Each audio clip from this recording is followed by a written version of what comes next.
Hello and welcome to another episode of Frames TM. As you know, the Nikon ZF has wonderful stabilization. In photography, in some situations, it can give you almost as high as 8 stops of stabilization. It's a very advanced stabilization motor that you have inside the camera. But when it comes to video, I think it's a bit of an unknown.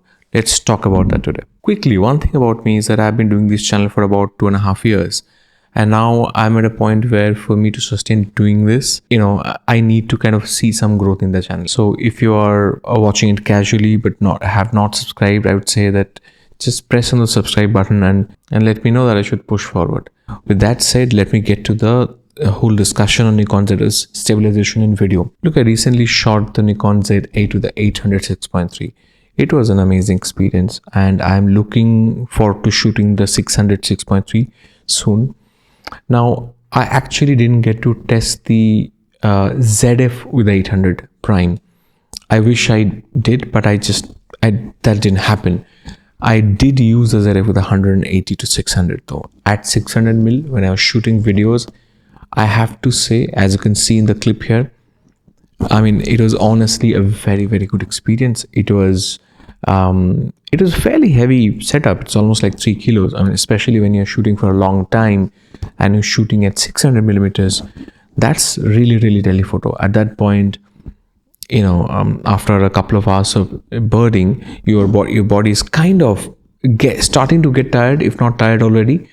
And when I was hand holding and I was shooting those videos, let me tell you, in awkward positions at times, I was sitting down and doing that. I never even thought about the IBIS and the stabilization. I completely forgot about it. I only rediscovered it when I put the files on the edit table and just looked at them, and I thought, oh my God, look at this stabilization. I never had to stabilize any of these footages. They're just so good. They are just so good. So that just tells you and shows you that for telephoto shooting, stabilization, making those wildlife films with those long lenses, with a VR motor in those lenses and the IBIS in the ZF, it's a powerful combination. You have nothing to worry about. Okay, so what about while shooting in normal focal lengths and when there is movement? What if you're shooting while inside being a car or a train or something like that, and you're trying to handhold and shooting the process? As you can see here, we were on an e-cart and we are taking a small drive through this bird sanctuary. And as we expect, the road was quite bad. It was not a prepared road at all. It was not a cemented road, and it was really, really rugged.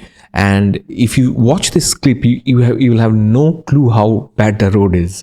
And it kind of looks relatively all right, but let me tell you, we are all sort of doing this while sitting in the e-cart. When again I saw with a 35mm and a 50mm lens between them, we were interchanging between them.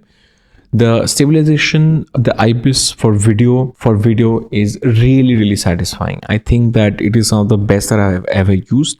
I have not used a Panasonic S5 II in these kind of situations, but across all cameras, including Canon's R6, this is the best that I've seen. Okay, as you can see, for telephoto lenses or for normal focal length lenses, and in handheld situations and in situations when you are inside a moving vehicle, the job done by the IBIS in the ZF is really, really good, extraordinary, very, very satisfying. It's just that I found that there is a difference when you apply stabilization on versus sport versus EVR. Now, when you just use stabilization normal mode, you get the best result in my view. When you are in sport mode, it is not as well-rounded, it is not as well tuned as in the normal mode. So my suggestion is that straight away you should just put the camera in normal IBIS on normal mode and forget all about IBIS. That is going to do the job for you.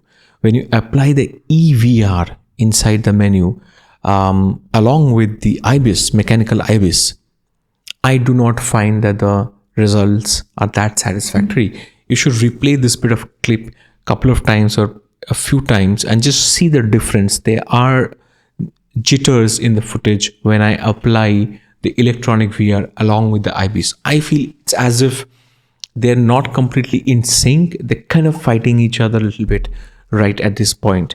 Maybe it requires a couple of software tuning tuning, and maybe in a couple of months or 6 months, if the ZF gets that sort of update, I think this issue is going to be solved.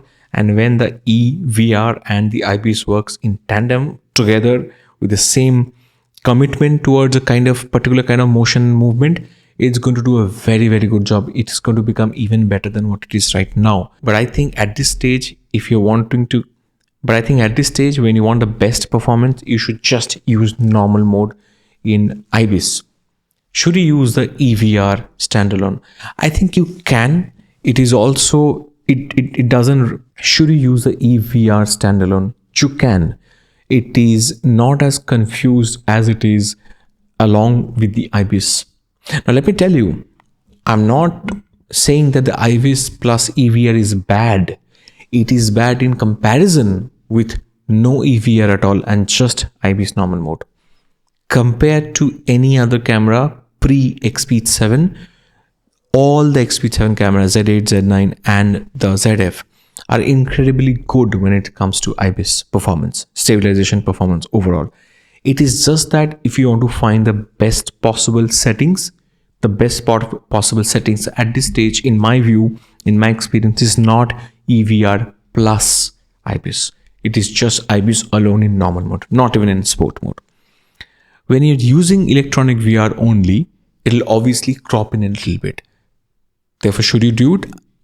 I don't see any reason for you to just do electronic VR unless you have some problem going on with your IBIS system. That's a separate situation. Normally speaking, EVR is okay. It is not as confused as EVR plus IBIS because they are not two systems not completely aligned. It's a singular system trying to stabilize the footage. I have a problem with the fact that it will eventually crop in a little bit, and it is not as good as the normal VR in my view. So I don't see the application of EVR standalone when you have access to the normal mode of IBIS.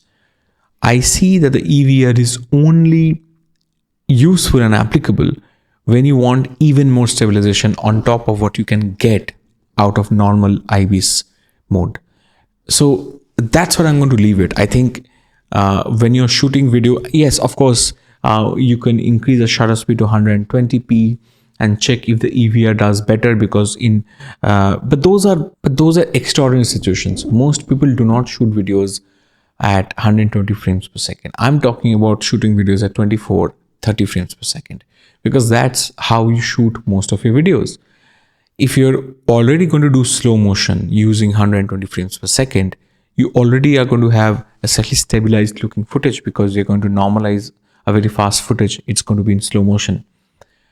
But just to get stabilization, better stabilization from EVR, if you have to shoot at 120 frames per second and therefore kind of don't have the kind of motion blur that looks natural in video, I personally wouldn't want to make that compromise. So I am not going to, just for EVR, I'm not going to crank up my FPS to 120 frames per second.